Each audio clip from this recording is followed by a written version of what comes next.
You know me, it's that M.I.C. Craig, aka Mr. Impact, and welcome to the first episode of your brand new weekly Wrestling Roundup podcast.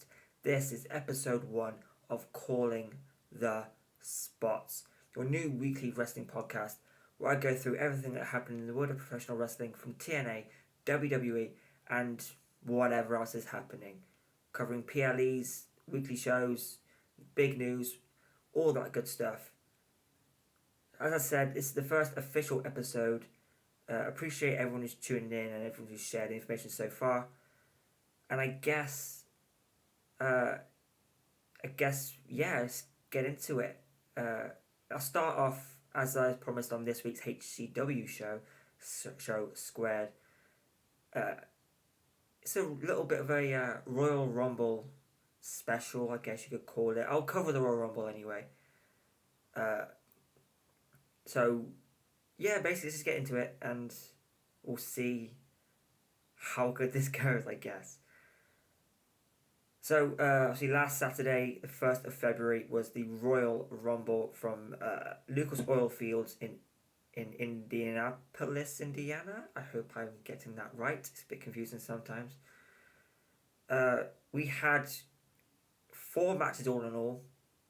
A 2 out of 3 falls match for the WWE Tag Team Championships between the Motor City Machine Guns and the champions DIY. The ladder match for the, I guess, undisputed WWE Championship of Cody Rhodes versus Kevin Owens. Both the WWE Championship and the Winged Eagle suspended up on the line. And of course, we had the men's and women's Royal Rumble matches. I guess with the men, I'll kick off with the women's. A lot of surprises, including the return of Alexa Bliss, Jordan Grace making her official WWE debut. Had a lot of stars from NXT popping up. Roxanne Perez coming in number 3 and breaking the record at 67 minutes, 64 minutes. Staying in from number 3 to the very end, being the runner up. Also, Jada Parker, Lash Legend, Julia, and Stephanie Vaquer, and of course a few more people in there. All in all, a decent rumble. The winner eventually being Charlotte Flair. Not overly thrilled with that decision, if I'm honest. I guess like a lot of people probably aren't. If you haven't seen Raw or NXT this week, Charlotte Flair appeared on both shows, just feeling out who she wants to challenge at Mania, whether it be Rhea Ripley or whether it be the winner of the Triple Threat at Vengeance Day for the NXT Women's Championship between Julia, the champion, Bayley, and Roxanne Perez. Charlotte will also be on SmackDown this week to go face to face with Tiffany Stratton. And yeah, the Rumble was fine, but not thrilled with Charlotte Flair winning. Out for 2 years and immediately wins the Royal Rumble. But they're kind of playing into it, I noticed, in the sense of, excuse me, in the sense that Charlotte cutting a promo saying how she missed being cheered and booed, but it's mostly been boos. Playing into the heel kind of stuff, but not completely, which is a bit disappointing. But yeah, it's fine. So we have Charlotte Flair as the Women's Royal Rumble winner. Then it was the 2 out of 3 falls match for the WWE Tag Team Championships. As I said, DIY defending against the Motor City Machine Guns. 2 out of 3 falls. DIY picking up the first fall. Machine Guns picking up the second fall. And the third fall going to DIY with the help of the Street Profits. Andrew Dawkins and Montez Ford. Bit confusing considering they cost Machine Guns the match, but then attacked DIY afterwards. Seemingly DIY were the ones that attacked the Profits a few months ago. Okay, a bit disappointing, but I had a feeling there was going to be some involvement. I was expecting to be from Pretty Deadly, if I'm honest, helping the Machine Guns win the tag titles, but hey, not to be. Enjoyed the Machine Guns in WWE so far. Of course, just because Chris Sabin competed in a tournament to be number one contender for the Speed Championship, everyone automatically thought that the push was over for the Machine Guns, that they were done, weren't going to get anything else. But no, they're on the Royal Rumble. Uh, One of two matches, the only match that ended by pinfall on the entire show. But the push is over for them clearly. Uh, yeah, DIY are still the WWE Tag Team Champions. Love this match. Proper tag team wrestling. I love it. It's been a while since I've seen that in WWE, if we're honest. But no, thoroughly enjoyed this 2 out of 3 falls match. Of course, every match had a stipulation, and the next match is arguably my favourite stipulation. Of course, it was a ladder match for the WWE Championship. As I said earlier, both the Winged Eagle and the current WWE Championship hanging up for the eventual winner to unhook from after using the ladder. Yeah, that's a ladder match, by the way. Um, Again, really enjoyed this one. The storytelling of Cody and Kevin Owens has been excellent. I cannot fault it in any way. Thoroughly enjoyed it. It was we saw a different side of Cody, really.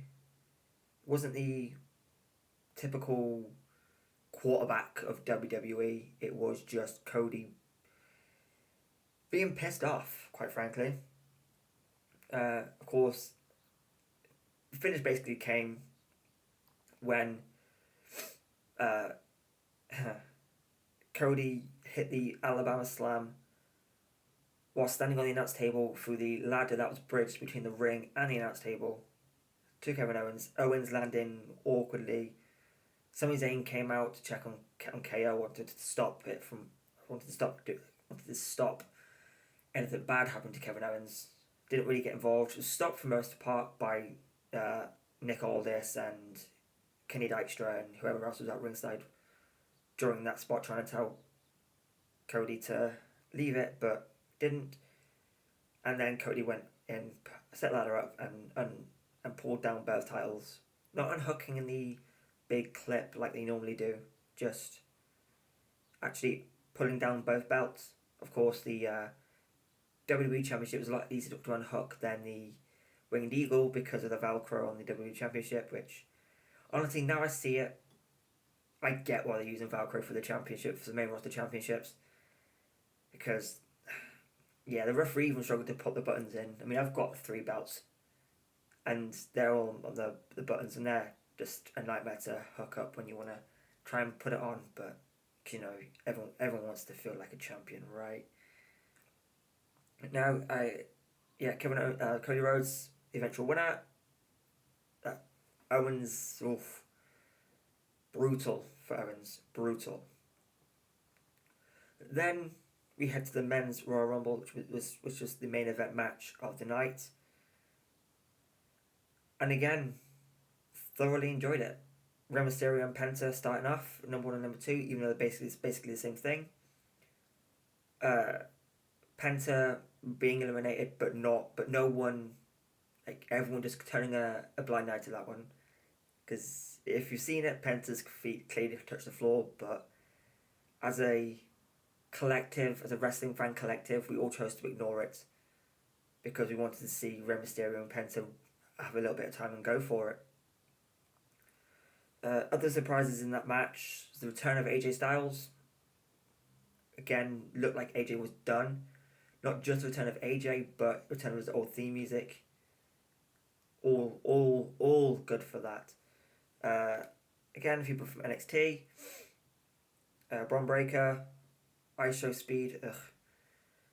I get why they brought ISO Speed into the Rumble. It sucks that Tozawa doesn't get to be in the Rumble, because I did pop for Tozawa when he first came out, but obviously Carmelo attacked Akira Tozawa, took him backstage, and Aisho's speed just happened to be in Gorilla. And Triple H says, "Speed, you're in the Rumble." I get why. You've seen why that the spear from Breaker to Speed, it's got as of Monday it was 300 million views on social media. So, that's exactly what they wanted from that, and they've got it. So I can't complain. Glad it wasn't very long, although he did get an elimination on Otis with the help of Braun Breaker. Yeah, Braun Breaker. Should have done research really, but hey, I feel like I've got a good memory. No, all in all, a decent Rumble with the eventual winner being main event Jey Uso. The final three being John Cena, Logan Paul, and Jey Uso. CM Punk eliminating Seth Rollins and Roman Reigns at the same time, just for Punk to be eliminated by Logan Paul. And then Logan Paul getting eliminated straight away, came down to Cena and Jey Uso. On the outside, Seth curb stomped Roman with everything he had. Seth meant that. First to the floor and then one on the steel steps. Again, Seth meant that. And of course a little scrap between Punk and Rollins. Roman seemingly out for the foreseeable, but I mean, Reigns, Rollins and Punk at Mania, give it to me. Give it all to me. So, as I said, the final two, John Cena and Jey Uso, fighting on the outside. Cena went for the AA on the apron. Jey Uso ducked back in and then just super kicked Cena off, or drop kicked Cena off the edge of the apron. And Jey Uso is the winner of the Royal Rumble. So that was the Royal Rumble.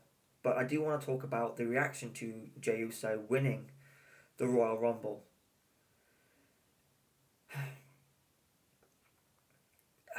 Obviously, it didn't get for the most part, it got a decent reaction. The live crowd enjoyed it, because why wouldn't they? But of course, the internet wrestling community, the IWC, they had some opinions on it, because they always do, right? But look at it from a different perspective of a few years ago, people were complaining that, wrestlers get over organically and WWE don't push them. You can go to Rusev Day, for instance. Rusev got over massively, but didn't really have an awful lot to do. Got a couple of tag opportunities with Aiden English, now Matthew Raywalt. But that was about it before that was over. A US title match, sure. But beyond that, nothing really for Rusev Day. And now you have Jey Uso, who got over with a quickness and is arguably the most over guy on the roster right now. He is the biggest babyface on the roster.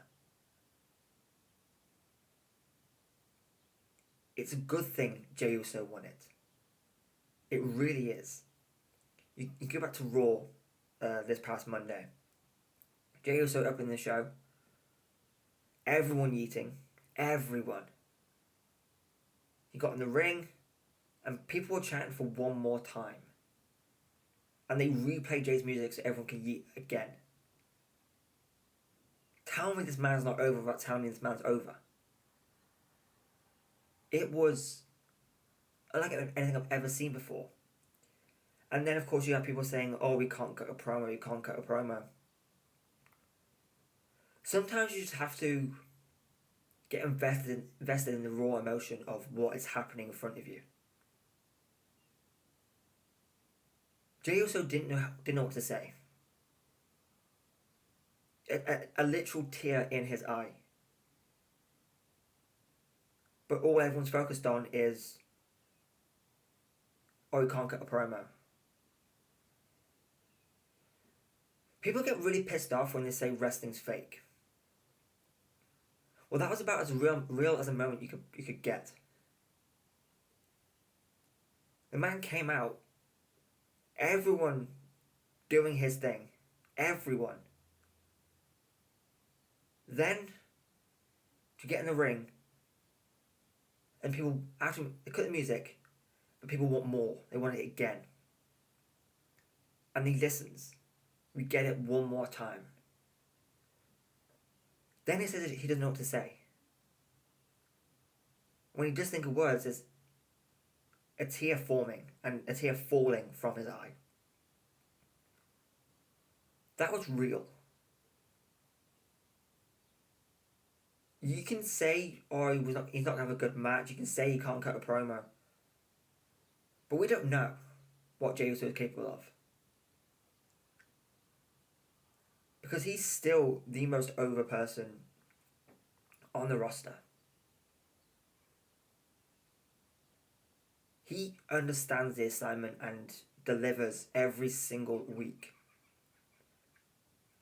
When Jimmy was getting beaten down by Solo and his bloodline, people were just chanting yeet. Every time. When Roman and Jimmy were getting beaten down, all we heard was yeet. That's all anyone wanted. They wanted a yeet.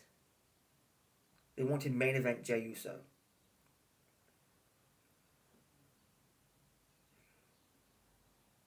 The fact people are complaining that we got something real in wrestling is baffling to me. I mean, I'm sure you can let me know on the comments of, I guess, the social media post, or if there's comments where you're watching, leave me a comment on that. Because I want to know what you think. Do you want to see real, raw emotion in wrestling? Do you want to see a babyface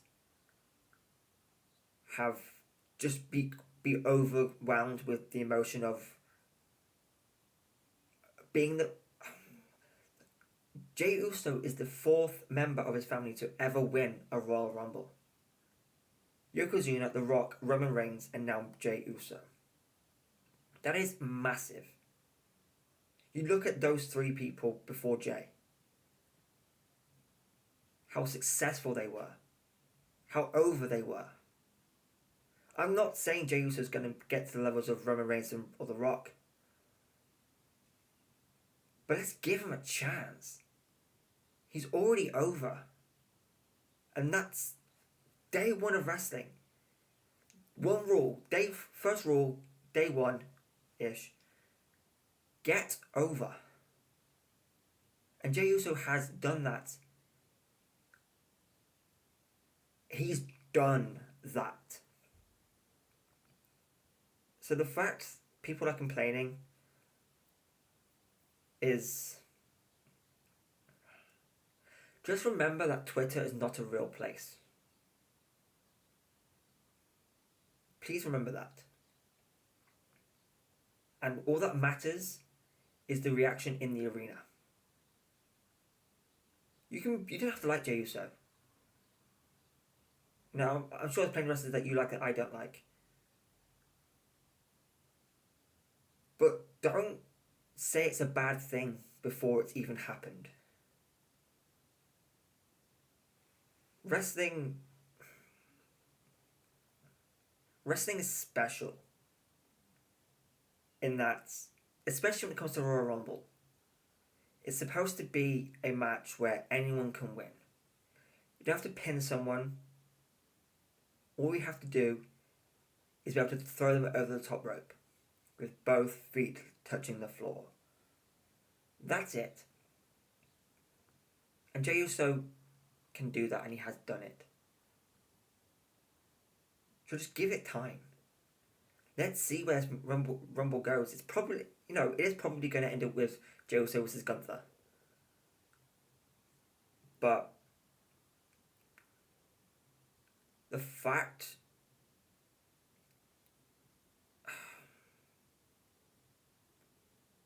you've got to give it time.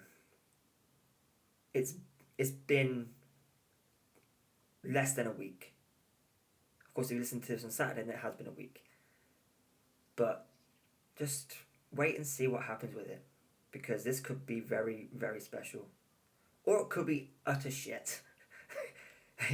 If it is, then I'm willing to take that loss. But it had to happen. It had to be one of the two: Royal Rumble or Money in the Bank. Jey Uso needed this push. He's earned this push. And I'm looking forward to see what happens with this reign. And you know, I saw a few things. Maybe Jey Uso challenges Joe Hendry, who was in the Rumble this week, last Saturday. Nice little pop for him. But just give it time. Give it time. And on that, we'll move on to the next, I guess, headline. I want to talk about NXT and the TNA relationship. Because obviously it happened just before Genesis. You know, it was announced that NXT, WWE, and TNA have reached an agreement to form a relationship that benefits both companies, where NXT talent goes to TNA and TNA talent goes to NXT, to help lift both brands up and give people opportunities in the other promotion, which is surely a good thing. Until you read things or hear things from places like this is from the Wrestling Observer, that WWE, this will end up with WWE buying TNA. Is basically the gist of it. WWE want to buy TNA. And honestly, that annoys me.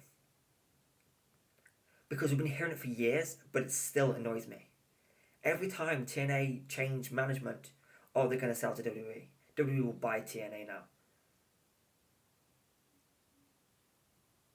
If they didn't buy TNA when it was worth basically nothing, why are they going to buy TNA when it's the popular it's been since 2012? I know that's not a big thing from 2012 to now, but it is massive. It is. But in terms of popularity levels, it is not much in comparison. There's nothing to compare. Because TNA was at its lowest in 2012. Even though that's when I started watching, looking back on it, I see now what TNA was going through at that time.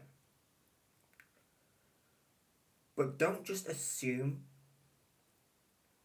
because they're working together, WWE will buy TNA. Or TNA will even sell to WWE. Now, obviously, I don't know what this new management's like. Anthem have objectively been pissing me off with some of their decisions.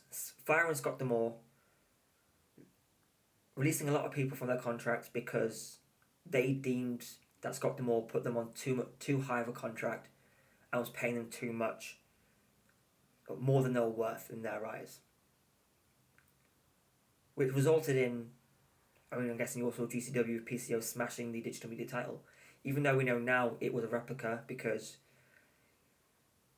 PCO wasn't under contract with TNA at that point, but was still a champion. So they left him with a replica title. So either TNA saw something coming, or they just, or they just knew it was that contract and had to give him a replica title. But you have that. However, the TNA library is arguably the biggest library in pro wrestling. Anyone you can think of has wrestled for TNA at some point. Every major star from Japan, currently in WWE, have been through TNA. I mean, you look at Roxanne Perez. Fair enough, only one match against Diana Perazzo, but was in TNA or Impact at the time. You have the WWE Tag Team Champions DIY, Johnny Gargano and Tommaso Ciampa have made an appearance in TNA. An Explosion, yes, but have made an appearance in TNA. You've got the Motor City Machine Guns, of course. The biggest time in wrestling was in TNA. Multiple tag team champions, world champion for both, and multiple X Division championships. Chris Sabin, with the most runs, with the most times as X Division champion. But okay, so I'm not gonna say that WWE don't have a history in this of buying their competition, but I'm fully aware of TNA's placement in the wrestling pecking order, if you like. They are not the number 2 promotion in the world anymore. They have had to start from the bottom. And whilst they've arguably put on the best matches in their history over the last 7-8 years, TNA is not where it should be. And this is why I believe this relationship with WWE benefits everyone. Because people who aren't being used on NXT can come over to TNA and get some TV time, can feud with their top stars, can have some real experience in other promotions outside of the WWE bubble. And the TNA side of things, where it benefits TNA the most, is, I believe, it gives them more exposure. Wrestling fans know of TNA, but it's not easy to watch because it being on Access TV in the States. Although you can, of course, get the TNA Plus app. However, I'm not sure a lot of people want to do that. They don't want to be paying $9.99 a month to watch TNA when it's on. You can get it on TV. So this benefits TNA in that WWE can help them get a TV deal, a big TV deal. It's not.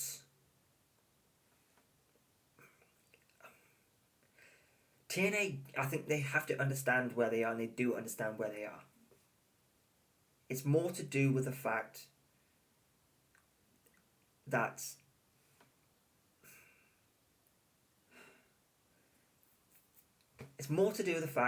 TNA have, like as I said, TNA don't have the best TV deals.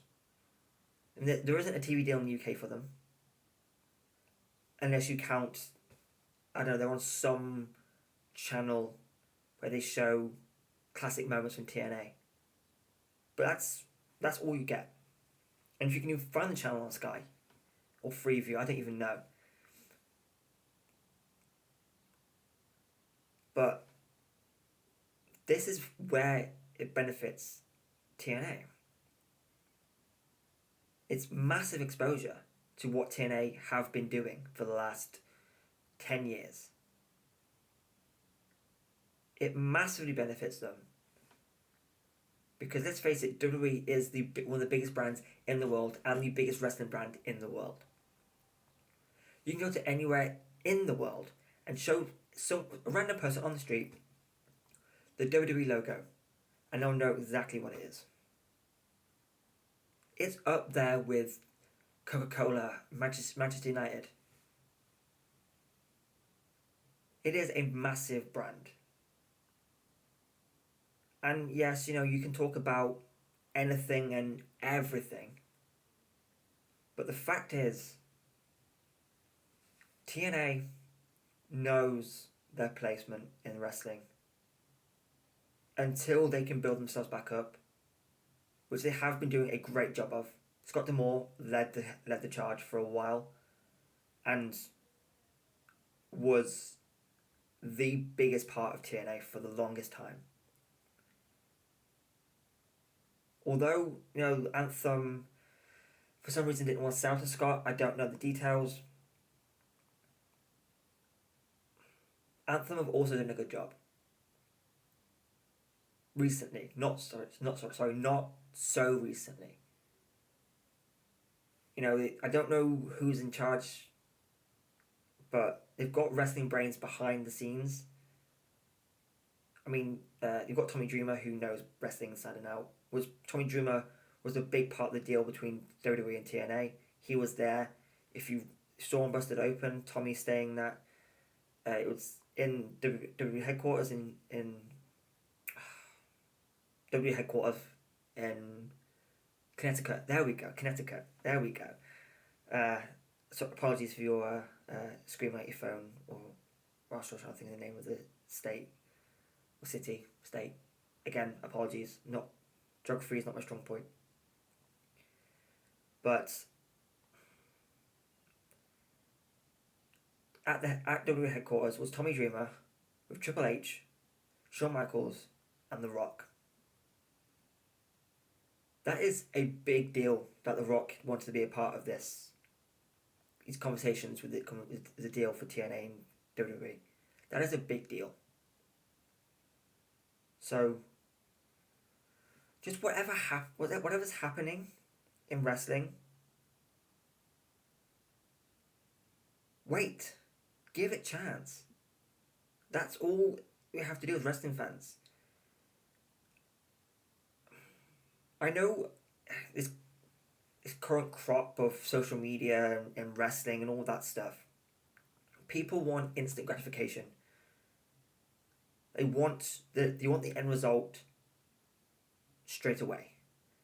They want it to happen, and then they want it to end. All in one. They want the delivery, then they want the payoff. It doesn't work like that. It doesn't work like that. Patience is key with these things. I know I was very frustrated with the lack of top stars from NXT coming to TNA. I was a bit disappointed with that because it felt like we were sending the Mars and we were getting people who they don't put on TV for a month to come over and challenge for our titles even.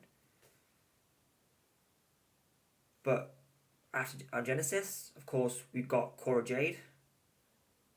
We've got Wesley. And we've got Fraxium, the NXT Tag Team Champions. One of the best tag teams in the world right now. And that is big. Yes, it's still not the top echelon of the WWE roster, NXT roster. But that's pretty damn good. We're getting Cora Jade versus Marsha Slamovich at some point. I don't know when that will be. I am assuming Sacrifice. But it's going to be huge. We potentially got the Rascals and Ace Austin versus Wesley and Tyson and Tariq. On tonight on Impact, or Thursday on Impact, we did have Fraxium defending the NXT Tag Team titles against Nick and Ryan Nemeth, the Nemeth brothers. Again, that's massive. This past week on NXT, JDC from the system came out to the Fandango music, and didn't introduce us as Fandango. He said, "My name is JDC and I'm here representing the system from TNA. And we're looking to start from gold to a collection." He's challenging for the Heritage Cup next week against Lexus King. That's huge. So, as I said, TNA and NXT, this is beneficial for both companies. Because it gives TNA the exposure they've been missing. They have the talent, they have the ability to carry and produce great pay-per-views. But they need a TV deal. And this is going to be exposure they need for that. So just don't believe the dirt sheets. Don't believe Meltzer. If you want to believe Meltzer on something, look at his work from the 90s and the 80s. Because that's where he did his best work. Now he doesn't know anything. Unless it's to do with AW. But he's got AW feeding him. So just don't believe everything you read.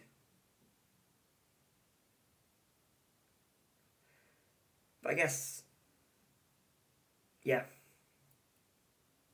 TNA and WWE, it's beneficial for both. It's best for business. But hopefully we don't go down that route again. So there we have it. Short but sweet. Episode 1 of this calling the spots. As I said, let me know your thoughts on everything I've talked about. You can follow me on social media. I'm on Twitter, Blue Sky, TikTok, Instagram, all at Mr. Impact Craig. Unless you're going on Instagram, then it's Mr._Impact Craig. I'm a regular guest co-host on the HCW Show Squared NXT Weekly Review with myself and D Preezy, and occasionally we get a few guests on. I want to give a shout out to D Preezy and the HCW Show. Also want to give a shout out to the Pennsylvania crew, Mike and Nikki. I've been going through some rough times recently, but they've been very supportive of me starting this podcast. So I appreciate them. I appreciate you guys so much. I appreciate you all for listening. If there's anything you want to talk about, please let me know. Hopefully in the next few episodes we'll get some guests on and talk some more wrestling. But yeah, this has been episode 1 of Calling the Spots. I've been that M.I.C. Craig, aka Mr. Impact. Don't forget to like, share, support wrestling. Follow me here, there, and everywhere. As I said, Blue Sky, Twitter, TikTok, and Instagram, and you can listen to this wherever else that you podcast. You'll find the links to it on all my social medias. So please do me a favour, if you can, drop a follow on wherever you're listening. Leave a comment, leave a review, whatever is the protocol on the site you're listening to. I appreciate you all taking the time to listen to this. And I guess without any further ado, I will see you on the next one. This has been Calling the Spots.